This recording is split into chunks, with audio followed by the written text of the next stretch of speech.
जय श्री राम। देखो कितना विश्वास होता है भक्त को, कितना वो श्रद्धावान होता है अपने आराध्य के प्रति। एक बार एक राजकुमारी और एक जमींदार की पुत्री, उन दोनों में घनिष्ठ मित्रता होती है। अब एक दिन राजा के यहाँ भगवत प्रेमी संत लोग आए। वो राजा जो थे वो भी संत सेवी थे, तो महात्मा लोग निरंतर वहाँ आते जाते रहते थे। और महात्माओं का तो काम ही होता है कि अपने प्रभु की भक्ति में लगे रहना, सेवा में लगे रहना। अगर हम भी लगातार भगवान की सेवा और सुमिरन में लगे रहें तो इस मोह माया का जंजाल हमें कभी भी अपने वश में नहीं कर सकता। जहाँ पर भी हम सेवा सुमिरन से दूर होते हैं वहीं पर हमारे पे माया का प्रभाव पड़ना शुरू हो जाता है। तो भगवान का शालिग्राम स्वरूप उनके पास था, तो वो बड़े भाव से उनकी सेवा कर रहे थे। और महात्माओं के द्वारा किए जाने वाले इस पावन कार्य को वो दोनों नवीन कन्याएं देख रही थी। अब उनको देखकर उनके मन में आया कि हम भी ठाकुर जी की सेवा करें। अब देखो होता ऐसा है कि किसी भी कार्य को देखने से, सुनने से हमारे हृदय में प्रभाव पड़ता है उसका। अगर गंदी बातें देखेंगे, गंदी बातें सोचेंगे, अगर उसी का चिंतन करेंगे तो हमारा हृदय भी गंदे आचरणों से लिप्त हो जाएगा। ऐसे ही गंदे विचार हमारे हृदय में संचित होने लग जाएंगे और हमारा हृदय भी गंदे आचरण वाला बन जाएगा।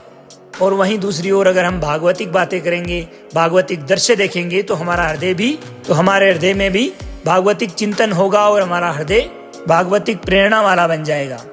अब कई दिनों तक वो संत महात्मा राजा के यहाँ रुके, तो हर रोज वहां पर सेवा, कीर्तन, कथा इत्यादि चलने लगे। सरल हृदया उन दोनों सखियों में एक बात आई। दोनों उठकर संत भगवान के पास जाती है और कहती है कि हमें भी ठाकुर जी दीजिए। दोनों ने चरण पकड़कर प्रार्थना की, हे गुरुदेव, हमारे हृदय में भी ये इच्छा हो रही है कि हमें ठाकुर सेवा मिले। दोनों बच्चियां ही थी। संत भगवान ने विचार किया, सेवा पद्धति में बहुत सावधानी की आवश्यकता होती है और अभी ये दोनों तो बालिकाएं हैं, तो कहीं सेवा अपराध ना बन जाए। सेवा अपराध भी होता है। सेवा अपराध का मतलब होता है कि जैसे आप ठाकुर सेवक हैं, अपने घर में ठाकुर जी की सेवा करते हैं और मान लीजिए कि आज आपको ठाकुर जी के दर्शन हेतु जाना है। अब जिस स्थान पर ठाकुर जी के दर्शन हेतु जाना है, हो सके तो अपने चरण पादुकाएं ना पहने, पैरों में चप्पल वगैरह, बिल्कुल नंगे पैर दर्शन करने जाएं। अब मान लीजिए कि ये सामर्थ्य नहीं है आप में किसी कारणवश, तो खास करके सीढ़ियों में चरण पादुकाएं बिल्कुल ना पहननी चाहिए। जहाँ से मंदिर की सीढ़ियाँ शुरू होती है वहीं पे अपनी पादुकाएं उतार कर, माथा टेक कर फिर दर्शन हेतु चढ़ना चाहिए। क्योंकि खड़ाऊ और पादुकाएं पहनकर परमात्मा के दर्शन करने के लिए जाने में व्यक्ति को अपराध लगता है। अरे अपने मालिक के दर्शन करने जा रहे हो, स्वामी के दर्शन करने जा रहे हो, प्रभु के दर्शन करने जा रहे हो, तो अपनी कुटिया से और मंदिर तक नंगे पांव जाना चाहिए। एक भक्त के मन में ऐसी भावना होनी चाहिए। अब भक्त जी जा रहे हैं भगवान श्री राम के दर्शन करने के लिए, तो अयोध्या से पैदल ही चले थे। अब नंगे पांव निकले थे तो पांव में छाले पड़ गए। अब गुरु वशिष्ठ जी ने देखा तो सबने मिलकर भरत जी से कहा कि आप पालकी पर बैठ जाइए, पाँव में छाले पड़ गए हैं, चलने में तकलीफ हो रही होगी। तो भरत जी कहते हैं कि मेरे प्रभु यहाँ नंगे पैर चले हैं और मैं पालकी पर बैठ जाऊं। उचित तो ये होगा कि मैं अगर मेरे प्रभु के दर्शन के लिए जा रहा हूं तो जहां जहां मेरे प्रभु के चरण पड़े हैं, पाँव पड़े हैं, वहां मेरा शीश पड़े। यानी कि मेरा धर्म तो ये कहता है कि मैं मेरे प्रभु से मिलने के लिए सर के बल चल के जाऊं, पर असमर्थ हूं। और आप कह रहे हैं कि मेरे पाँव में छाले पड़ गए हैं, पालकी में बैठ जाओ। ऐसा तो कदापि नहीं हो सकता। इसलिए अपने प्रभु से दर्शन करने के लिए जब भी जाएं, अगर सामर्थ्य है तो हो सके तो पादुकाएं ना पहने, नंगे पांव जाना चाहिए। और अगर सामर्थ्य नहीं है और पहनना ही पड़े तो सीढ़ी तक ही पहनकर जाएं। सीढ़ियों में माथा टेक कर नंगे पांव प्रभु का दर्शन करने जाएं। इतने भी सुकुमार मत बनो। ये शरीर है, मिट्टी का बना हुआ है, मिट्टी में मिल जाना है, आग में जलाया जाना है इसको। इसलिए इससे ज्यादा प्रेम करने की आवश्यकता नहीं है, नश्वर है।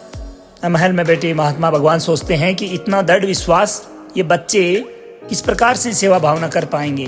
अब उन संत महात्माओं ने दोनों बच्चियों से कहा कि कल हम ठाकुर जी को लेकर आएंगे, आपको दिखाएंगे। तो अब वो गांव में घूमे तो वो गोले गोले से पत्थर मिले उनको, तो नदी में नहीं हो जाते, पानी से गोल गोल। अब महात्मा भगवान वो पत्थर लाए और ला करके दोनों बच्चियों को देते हुए कहा कि ये लो, ये तुम्हारे ठाकुर जी है।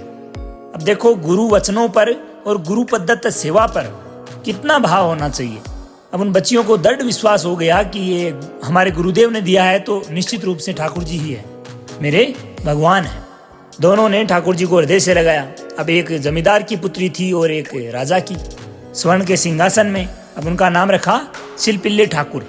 सील मानी पत्थर, तो उन्होंने अपने ठाकुर का नाम शिलपिल्ले ठाकुर रख दिया। दोनों सिंहासन पर रखकर आराधना करती है। भाव प्रतिफल बढ़ता गया। नाम निरंतर जप।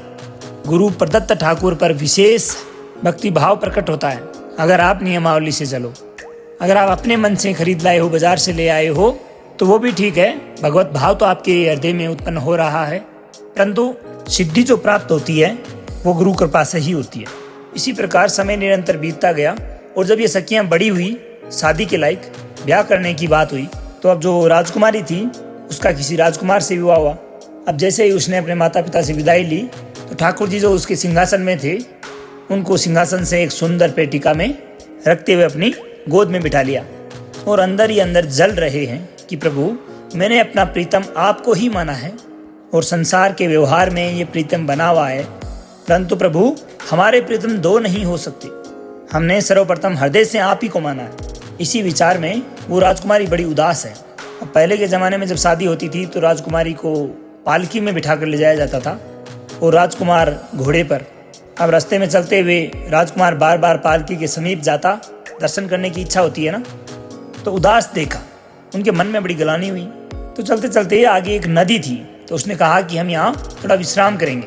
राजकुमारी की पालकी नीचे रखी गई, सैनिक दूर खड़े हो गए। तो राजकुमार उनसे बात करना चाहते हैं, परंतु वो ना देखती और ना ही बात करती है। अब उनका इतना सुंदर रूप कि एक तो ब्रह्मचारिणी और एक भगवत आराधना।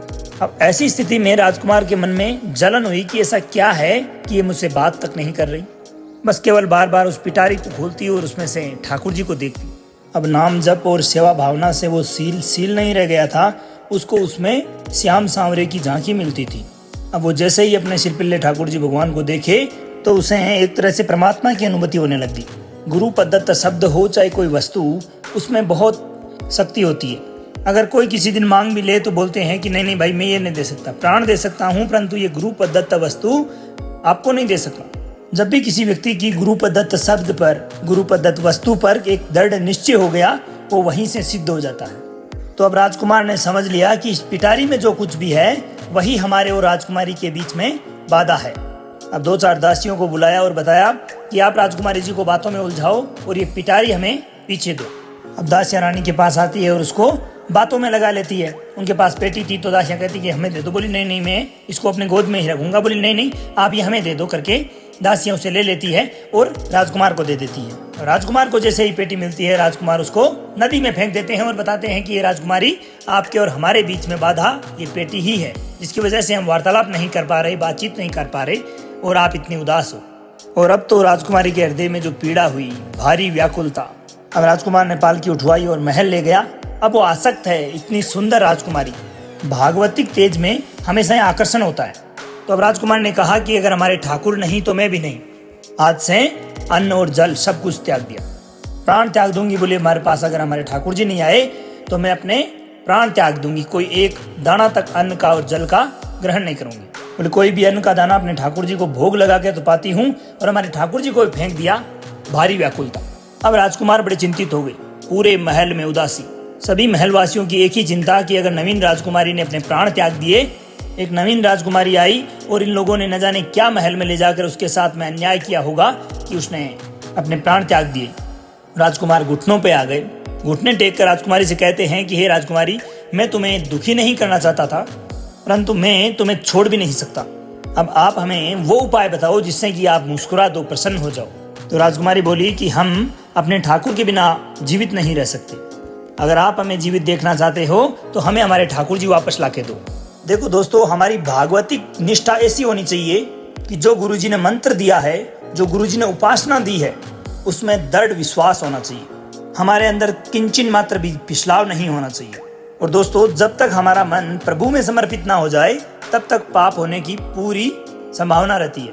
बड़े बड़ों से भूल हो जाती है। इसमें यह नहीं कहा जा सकता कि कोई व्यक्ति बड़े दिनों से चिंतन में लगा है, साधना में लगा है, तो उससे चूक नहीं हो सकती। बड़े बड़ों से चूक करवा देना माया का कार्य होता है, परंतु जिनका मन प्रभु को समर्पित हो गया है उनसे किसी भी हालत में चूक नहीं हो सकती।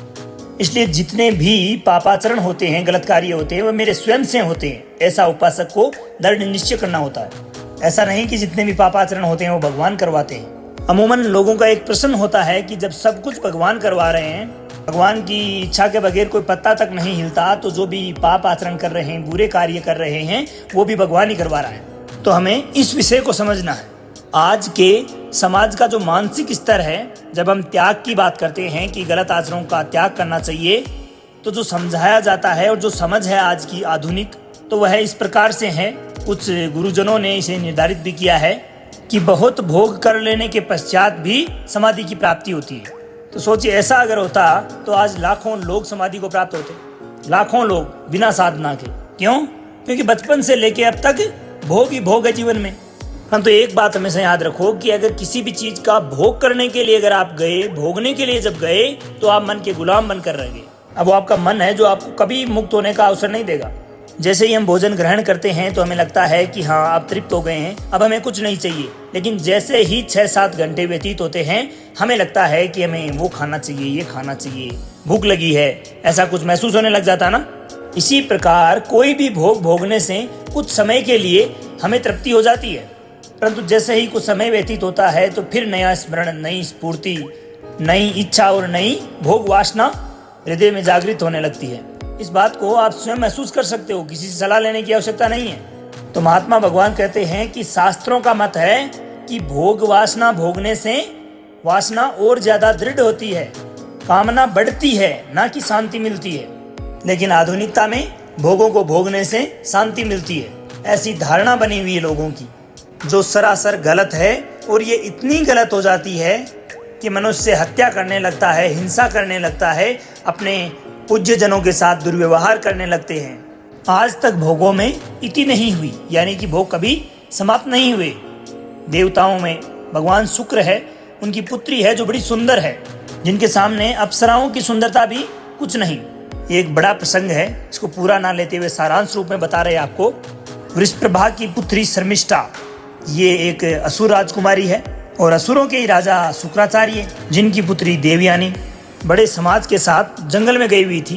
एक दिव्य सरोवर था, तो उसी सरोवर में सभी राजकुमारियां स्नान कर रही थी। अचानक वहां से एक महात्मा निकले, तो जल्दी में सभी ने वस्त्र धारण किए। तो शर्मिष्ठा के वस्त्र देवयानी ने और देवयानी के वस्त्र शर्मिष्ठा ने धारण कर लिए जल्दी जल्दी में। अब वो महात्मा तो वहां से निकल गए, उनको कोई वहां टिकना थोड़ी था। तो देवयानी ने देखा कि मेरे पवित्र वस्त्र, अभी तक उसने वस्त्र धारण नहीं किए, रखे हैं। तो उन्होंने देखा कि हमारे वस्त्र तो शर्मिष्ठा ने धारण किए हैं। कहने लगी कि मेरे वस्त्रों को तुझे स्पर्श करने तक का अधिकार नहीं, तूने धारण कैसे कर लिए? शर्मिष्ठा कहती है कि ज्यादा मत बोल देवयानी, इतना अहंकार करके मत बोल। जैसे सब सेवक पलते हैं मेरे महाराज से, वैसे तेरा पिता और तू भी मेरे महाराज के द्वारा ही पोषित है, क्योंकि वो तो राजा है, सारी सेवाएं वही देते हैं। ऐसा नहीं बोलना चाहिए, क्योंकि गुरु पुत्री है, आचार्य की पुत्री है और सम्माननीय है। परंतु ऐसा वो बोल गई शर्मिष्ठा।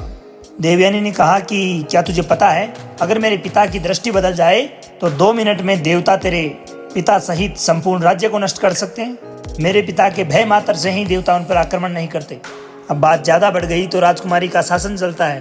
तो उसने कहा कि इस गुरु पुत्री को उठाकर कुंड में डाल दिया जाए। वो उस समय वस्त्र धारण नहीं किए हुए थे, उसको उसी स्थिति में डाल दिया गया और वो चली गई। उसी समय शिकार खेलते हुए महाराज ययाति चक्रवर्ती सम्राट